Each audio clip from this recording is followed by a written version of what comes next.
Good morning, YouTubers.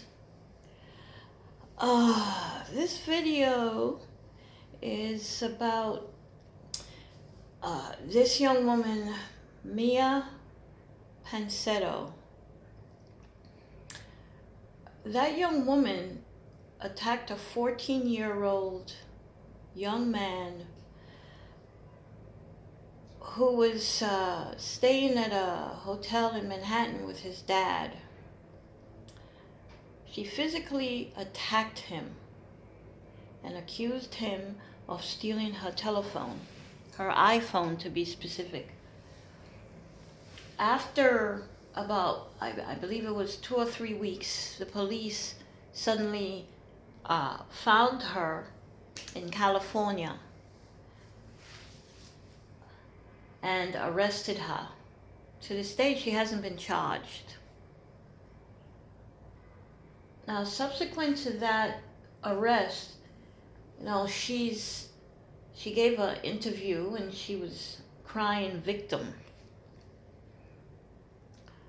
And after the arrest, she met with Gayle King, who she did an interview with. She was extremely rude, which was expected because, of course, this is the same person that victimized a 14-year-old teenager. If his father wasn't there, the outcome would probably have been exponentially more explosive than it was, because then the police would have been called on the young man. More than likely, he would have been taken down to the precinct, booked, charged with assault, battery, felony, a slew of charges for that 14-year-old. He would probably have also ended up in lockup. Okay? And who knows, maybe even lost in the system, so his parents wouldn't even know where he was being kept due to false allegations. This story is reminiscent of the dearly departed Emmett Till and how a white woman accused him of a crime of looking at her or making passes towards her, which was never true. To this day, that white woman is alive and free, and she, over 56 years later, she came out and admitted that she lied.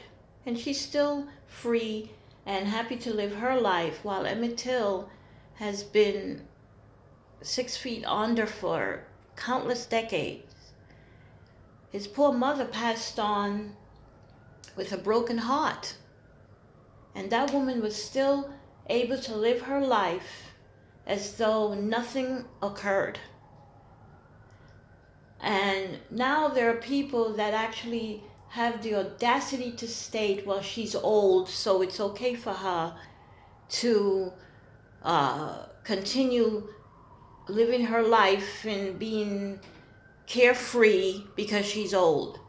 So, the question becomes, when these people commit crimes, these groups, these other groups, whites, Spanish, Asians, etc., it's okay for them to commit crimes against black people and walk away without any redress, without any sort of justice. And black folks are just supposed to turn the other cheek and say, oh, well, let's forgive them. Forgive them? Really? Forgiveness is a word.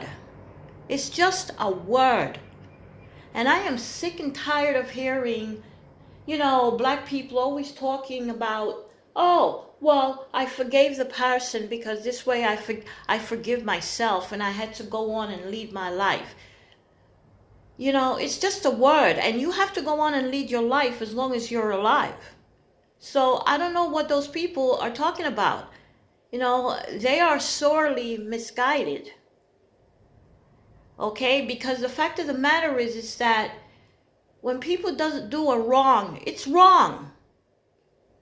And it's time for our people to cease justifying their actions and telling them, oh, well, I forgive you, and give them a hug and a kiss on both cheeks and act as though nothing has been done.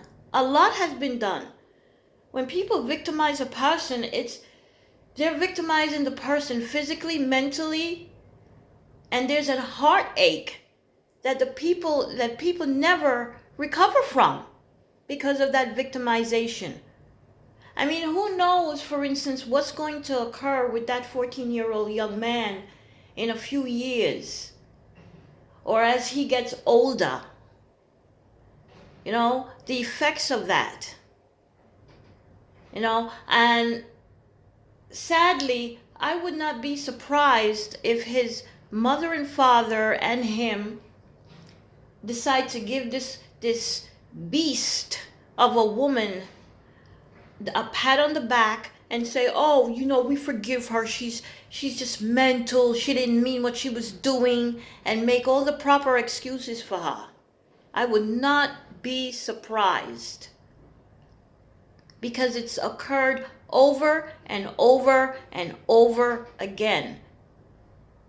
However, when it comes to other blacks having the same empathy for other black people, it's just not there.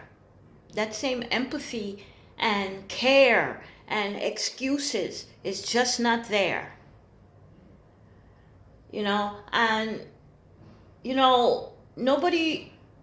most of our people never want to admit that there are black folks that can be terrible. They can do horrific things to other black people. And it's time for us to stop looking the other way rather, and pretending it doesn't exist. It does exist. It does exist. There are many black people that no matter how much you say to them that, you're walking off a cliff with these other groups, they don't mean you any good. Those black folks are not going to listen. What they're going to do is victimize other black people on behalf of their oppressors. It's always been done through slavery and beyond. And it continues to this day.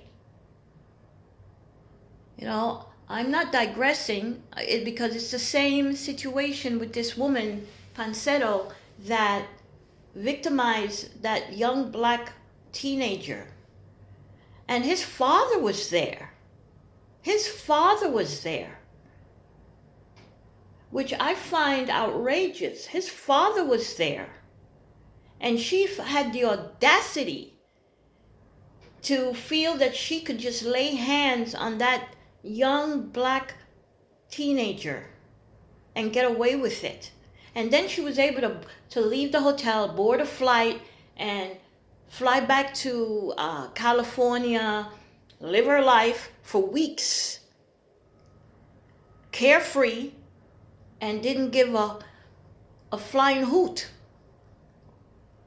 Okay, now finally she was extradited back to New York City to face charges. It's going to be interesting to see what type of charges, and if the family will sit there and say, oh, we forgive you, and get on their knees and kiss her hand and give her a hug, like how the brother of the man that Amber Geiger had killed, he gave her a hug in the courtroom and he forgives her and what have you.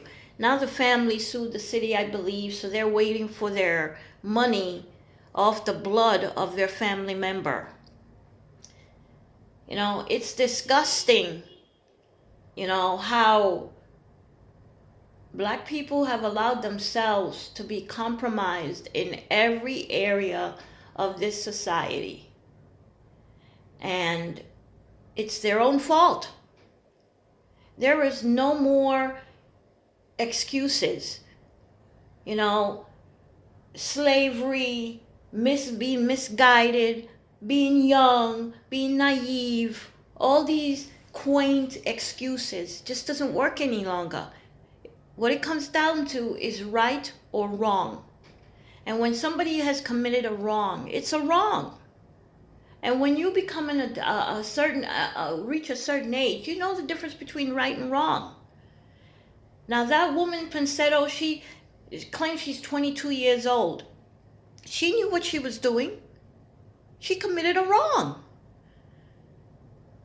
And there is no excuse for it. And the thing about it is that if people are willing to look the other way and say, oh wow, we forgive her because she's only 22, she didn't know what she was doing, or she's mentally ill. Shit, everybody in America is mentally ill, or throughout the world, because this is a messed up world we live in. We live in a messed up society. And most people are holding on by their fingernails to keep their sanity going. But yet and still, it does not give anyone the right to accuse people of being a thief or attacking them physically. Because if it was reversed and he accused her and attacked her, he would have been taken down hard, or possibly lose his life. And that is the cold reality that I'm speaking. And there are those that may disagree with what I'm stating. Okay, fine. You have your right to agree or disagree.